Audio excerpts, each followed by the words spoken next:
বন্ধুরা, আজ আপনাদের সামনে হাজির হয়েছি পাকশি বাজারের তথ্য নিয়ে। তো চলুন কথা না বাড়িয়ে শুরু করা যাক। আপনি তো পাকশি বাজারের একজন পুরাতন ব্যবসায়ী, রাইট? তো আপনার নাম কি? আমার নাম মোহাম্মদ শাহাদাত আলী বিশ্বাস। আপনার নাম হচ্ছে শাহাদাত আলী বিশ্বাস। বাড়ি কোথায়? বাড়ি রূপপুর। বাড়ি রূপপুর। তো খুবই মজার ব্যাপার, আপনার বাড়িও রূপপুর, আমাদের বাড়িও রূপপুর। রাইট। তো আপনি যদি এই যে পাকশি বাজারের মানে পুরো ইতিহাসটা আপনাদের কাছে জানবো, তো আমি আস্তে আস্তে প্রশ্ন করবো, আপনি আস্তে আস্তে উত্তর দিবেন। প্রথমে আপনার কাছে জানতে চাই যে এই পাকশি বাজার শুরু হয় কত সালে? 1909 সালে।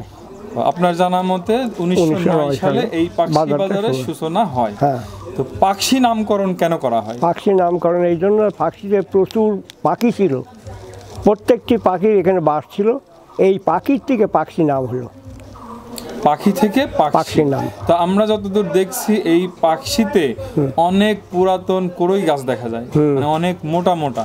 তো এই পাখিগুলা কি এই কড়ই গাছেই বসে? এইসব কড়ই গাছে সবসময়ের জন্য বসতো, মানে কি এত বসতো যে ঝড় হলে পাখি পরিপাটি হয়ে যেত।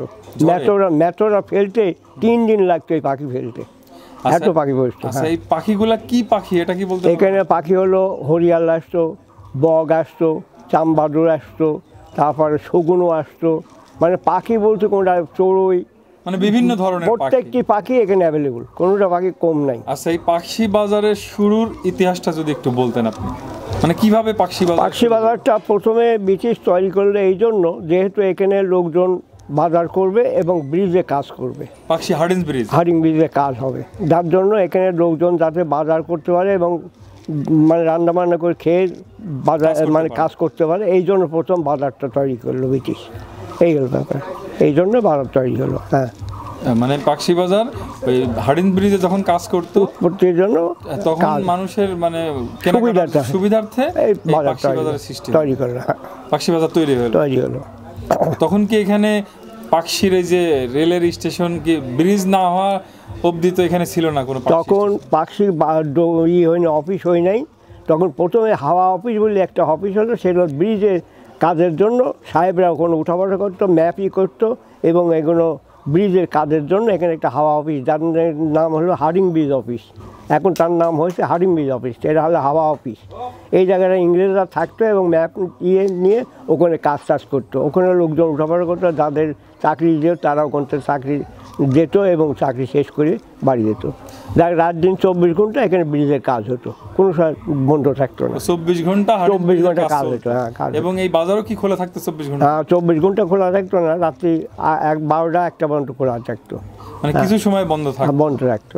আপনি কি এটা আমাদের বলতে পারবেন যে এই পাকশি বাজারে মানে প্রথম দোকানটা মানে কোনটা ছিল, বা প্রথম দোকানদার কোনটা ছিল? পাকশি বাজার প্রথম দোকানদার তো আমি এটা বলতে পারবো না, তবে আমি আগে দেখেছি হিন্দুরা দোকানদারি করছে। যখন আমি বাজারে আসছি, হিন্দুরা দোকান করছে। আমি পাকশি বাজারে লিলি বিস্কুট কিনতে আসতাম, তখন 1 প্যাকেট পাওয়া যেত, মানে পোয়া পয়সাতে 1 প্যাকেট পাওয়া যেত। তখন পোয়া পয়সা, আধা পয়সা, কানা পয়সা, এই হলো সেই সময় পয়সার প্রচলন। পাকশি বাজার শুরু হয়েছে কত সালে বললেন? 1909 সালে। 1909 সালে। তো আপনার দোকানদারি বা আপনার ব্যবসা শুরু হয়েছে পাকশি বাজার কয় সালে? আমার 1954 সাল থেকে আমি পাকশি বাজার দোকানদারি করছি। 1954 সাল থেকে।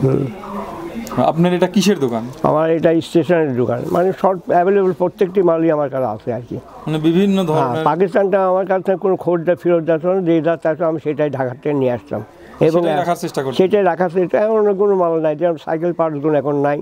সাইকেল আমি প্রিন্স সাইকেল বেচতাম, 215 টাকা বেচতাম প্রিন্স সাইকেল। তারপর হারকুলেস সাইকেল বেচতাম, র্যালি সাইকেল বেচতাম, তার রিম, টায়ার, টিউব, সলিউশন, স্পোক, এই সবগুলো বল, বিয়ারিং সব আমি বেচতাম। কিন্তু এখন সেটা অফ হয়ে গেছে, সেটা এখন আর নাই। এখন জুতা চ্যানেলে গফুর মেম্বার এখানে জুতার দোকান দিল, তারপর উনি ফেল মারি গেল, আমি এরপর দোকান দিলাম, জুতার দোকান। এই 55-56 সাল থেকে জুতার দোকান আমি দিলাম।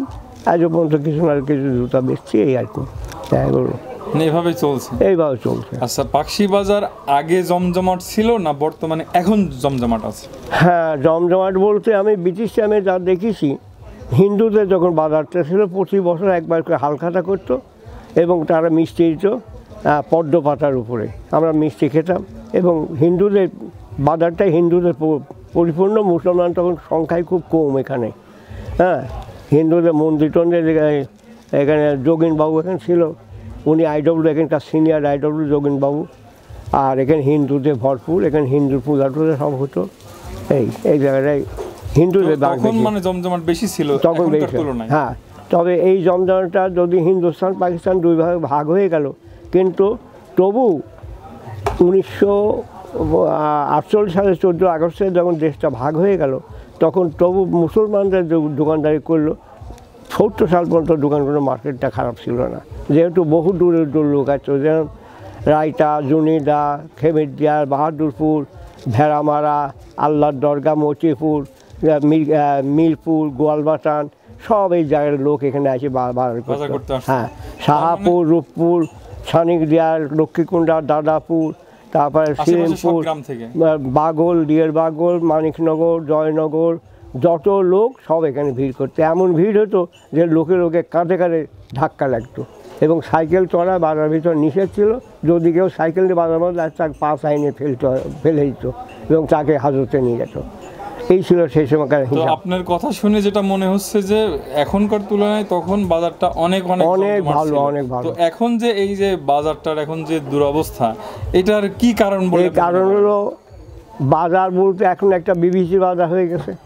গন্ডোর ভিতরে কাশেম ন্যাংরা ওখানে 4 দোকান দিছিল, আর ওখানে রেডিও শোনাতো। ওই বাজারের ডকুমেন্ট আমরা বানিয়েছি এর আগে। ওইটা কাশেম ন্যাংরা করে মানে রেডিওতে শোনাতো, যুদ্ধের ইয়েগুলো মানুষ শুনতো, ওতে ওই কাশেম ন্যাংরা বিবিসি বাজার হয়ে গেল। আর এখন এই বাজারটা দুর্বল হওয়ার কারণ হলো প্রত্যেকটি ভ্যানের উপর দোকান, তারপরে উপরে দোকান, বাড়িতে দোকান, রাস্তার পাশে দোকান, ফেরিওয়ালার দোকান, কোথাও বাদ নাই। গ্রামের মধ্যে সোনার হারও বানাই দিচ্ছে, জামা কাপড় মেশিন নিয়ে যাচ্ছে, জামা কাপড়ও বানাই দিচ্ছে, কোনোটাই বাদ নাই। এই জন্য পাকশি বাজারের প্রয়োজনীয়তা আস্তে আস্তে কমে যাচ্ছে। আবার বিবিসির এই যে ইপিজেডের সামনে যে বাজার, ওখানকার লোক এদিকে আসে না, ওখানে ভীষণ বাজার, যার জন্য করে বাকিও পায়, লোকজন অ্যাভেলেবল ওখানে আসে, এখানে বাজারটা মার খাই পকেট মার্কেট। এই হলো অসুবিধা, এই জন্য বাজারটা এখন দুর্বল হয়ে গেছে, এখানে লোকজন খুব কম। এখন এই হঠাৎ পাড়ে গাইড ব্যাংকের মধ্যে যে লোকজন আছে, ওরাই কিছু এখানে আসে। তো আপনার কি মনে হয় যে এই পাকশি বাজার আবার জমজমাট হবে? না, আর হবে না, আমার মনে হয় আর হবে না, হওয়ার আর কোনো চান্স নেই। এখন বলতে আমার মনে হয় যে পাকশি বাজার বলতে কিছুদিন পর শেষই হয়ে যাবে, এখানে বাজার আস্তে আস্তে বিলীন হয়ে যাবে এবং এটা একবার হয়ে যাবে, বাজার উল্টে আর থাকবে না। আচ্ছা, এই পাকশি বাজারে আনুমানিক মানে কতগুলো দোকান আছে? তা তো এখন কি করে বলবো, আনুমানিক বলেন। তা তো 200-250 তো হবেই, 200-র উপরে, 2 থেকে 300 মতো এরকমই আছে। হ্যাঁ, তো এই বাজারে তো মানে কি পাওয়া যায়? সব ধরনের সব জিনিসই পাওয়া যায়, হ্যাঁ, কোনোটা বাদ নেই, ঠিকই আছে। এই বাজারের মধ্যে আমার জানার মধ্যে একটা হাট হয় কবুতরের, সম্ভবত সেটা শুক্রবার হয়, শুক্রবারে, প্রতি শুক্রবার সকালে। হ্যাঁ, একটা কবুতরের বাজার লাগে, কেনা বেচা হয়। হ্যাঁ, এটা হয়। তাছাড়া মাছ, মাংস, সব ধরনের জিনিস হ্যাঁ পাওয়া যায়। হ্যাঁ, মাছ আগে ভালো বেশি পাওয়া যেত, এখন 2-3 জন মাছ বিক্রি করে, বেশি লোক আসে না। আর মাছের খরিদ্দারও খুব কম, এখন গোস্তের খরিদ্দার কিছুটা আছে ওই পাশ দিয়ে, আর মুরগির খরিদ্দার আছে, এই মুরগি কেনে আর ওই গোস্ত কেনে। আর মাছের খরিদ্দার খুবই কম, এরা ডাকি বিক্রি করে, হাতে পায়ে ধরে বিক্রি করার মতো করে। তাছাড়া মাছের খুব একটা চাহিদা মানুষের নাই। এই তো ঠিক আছে, আপনাকে অসংখ্য ধন্যবাদ এত সুন্দর তথ্য দিয়ে আমাদের সহযোগিতা করার জন্য। আপনি তো পাকশি বাজারের একজন ব্যবসায়ী। জি। তো কবে থেকে আপনি এই বাজারে ব্যবসা শুরু করেছেন? আমি আজ 3 বছর ধরে এই শোরুমটা দিছি। এটা পাকশি বাজার, এটা হচ্ছে যমুনা শোরুম। আপনার শোরুমের নাম যমুনা শোরুম? যমুনা শোরুম। তো আপনার এই পাকশি বাজারে দোকান দেওয়ার পরে মানে কি এখানে পাওয়া যায় আপনার দোকানে? আমার দোকানে ধরেন আপনার ফ্রিজ, টিভি, স্মার্ট টিভি, আপনার রাইস কুকার, ওই ব্লেন্ডার মেশিন, মানে ইলেকট্রনিক্স বিভিন্ন সামগ্রী, কাঠের ফার্নিচারও আছে। হ্যাঁ, ফার্নিচারের দোকান ওই সাইডে একটা আছে, ওটা ফার্নিচারও পাওয়া যায়, এসি পাওয়া যায়। হ্যাঁ, যমুনা ব্র্যান্ডের মাল সব। এই পাকশি বাজারে আপনার দোকানে এসি, ফ্রিজ, টিভি পাওয়া যাবে, টেলিভিশন পাওয়া যাবে, স্মার্ট টিভি আছে, যে সব 42 ইঞ্চি 32 ইঞ্চি সব আছে। তো আপনি কি এগুলা মানে নগদ মূল্যে বিক্রি করেন নাকি? আবার নগদ বেসলি ডিসকাউন্ট আছে, আর যারা মাসে পয়সা দেয়, কিস্তিতে নেয়, কিস্তিতেও আপনি এগুলা? হ্যাঁ, এগুলা কিস্তিতেই বেশি বিক্রি হয়। এগুলা। আপনার দোকানের নাম কি আর হচ্ছে ঠিকানাটা যদি বলতেন? যমুনা শোরুম, পাকশি রেলওয়ে বাজার, Pabna district, Jamuna showroom, Pakshi railway বাজার। হ্যাঁ, আমরা কিস্তিতে দিয়ে এখানে আণবিক, রেল, ইপিজেড এসব শ্রমিকেরা আছে, এরা সদাই লাই মাসে টাকা দেয়। আমার অন্তত 600 কাস্টমার আছে। 600 কাস্টমার আছে। তো আপনার মানে আমরা যতদূর জানি যে এই বাজারের অবস্থা আগের থেকে অনেকটাই মানে খারাপ, মানে বেচা কেনা একটু কম, মানুষের আনাগোনা কম। সেই দিক দিয়ে আপনার দোকানটা দেখছি যে একটু মানে জমজমাট আছে। তারপরেও আমার ধরেন ইপিজেডের শ্রমিকেরা ওই মানিকনগর, রূপপুর, ঈশ্বরদী, ওপার বিভিন্ন ধরনের লোকজন আমাদের এখানে ভোটার আইডি কার্ড জমা রাখে, অফিসিয়াল কার্ড মার্ট জমা রাখি, সদাই দিয়ে একে অপরের মাধ্যমে আপনি চাকরি করেন, আপনি চিনি, আমি উনি, এরকম ভাবে মোটামুটি চলে আর কি, একেবারে ইয়ে না। তার মানে কিস্তিতে পণ্য নিতে হলে মানে আপনার কি কন্ডিশন আছে? শুধু ভোটার আইডি দিলেই হবে? আমরা কি নিতে পারবো? হ্যাঁ, ভোটার আইডি কার্ড দিতে হবে, আপনি কোথায় চাকরি করেন এটা হলে পরে আপনি নিতে পারবেন। আপনি তো আমাকে চেনেন না, তাহলে আমাকে দিবেন? চেনার দরকার নেই। আপনি ধরেন এবার চাকরি করেন, আপনার এবার ওই যে কার্ড দিয়েছে, ওই কার্ডের একটা ফটোকপি, আপনার কোথায় বাড়ি ওইটি আপনার ভোটার আইডি কার্ড, চাকরি যেখানে করে এই আইডি কার্ড, এই দুইটা দিলে আপনি না, ওইটাই আপনার ইপিজেড আণবিকের ভিতর হইতে হবে। ইপিজেড রেল, রেল, এই তিনটার ভিতরে হইতে হবে। এই তিনটার ভিতর আমাদের ইউনিয়নের ভিতর বহুত পরিচিত। আমার বাড়ি বাগল, ওই ইপিজেডের ওই পাশে। এখানে আমি রেলের কোয়ার্টার ভাড়া করি, এখানে থাকি দীর্ঘদিন যাবৎ, প্রায় 40 বছর আছি এখানে ব্যবসা করি। ওই সাইডে দোকান ছিল, মাঝখানে বন্ধ ছিল, এইটা আমার ছেলে দোকানটা দিয়ে দিয়েছে। আমার ছেলে ওই সেনাবাহিনীতে শান্তি মিশনে গেছিল, ওখান থেকে ফিরে এসে এই দোকানটা 3 বছর হলে আমাকে দিয়ে দিয়েছে, এই শোরুমটা দিয়ে দিয়েছে, এটাই আমি চালাচ্ছি আর কি। তো মোটামুটি আছি আর কি। বাকি মাসে প্রায় এখন এই পর্যন্ত 3 বছরে ধরেন প্রায় 18 লাখ টাকা বাকি পড়ছে। এই যে এখন আমার ব্যবসায় যে টাচ ফোনগুলো নিয়ে, যে রেডমি, টেকনো। তার মানে 80% মানুষ কি ভালো আপনার কাছে মনে হয়? আছে 80% আর কি দেয়। আমার মনে হচ্ছে যে আপনি উল্টা বলছেন। না, 20% লোক বাটপাড়া আছে আর 80% লোক ঠিকঠাক আছে। তো যত সময়টা আমার এলাকার ভিতরেই মোটামুটি চলে যাচ্ছে আর কি এভাবে। মানে আদায় করার জন্য টিম আছে আপনার? টিম আছে, ছোটখাটো টিম আছে। অসংখ্য ধন্যবাদ। তো বন্ধুরা, আজ এই পর্যন্তই। নতুন কোনো ভিডিও নিয়ে আবার আপনাদের সামনে হাজির হব। সে পর্যন্ত সবাই ভালো থাকবেন।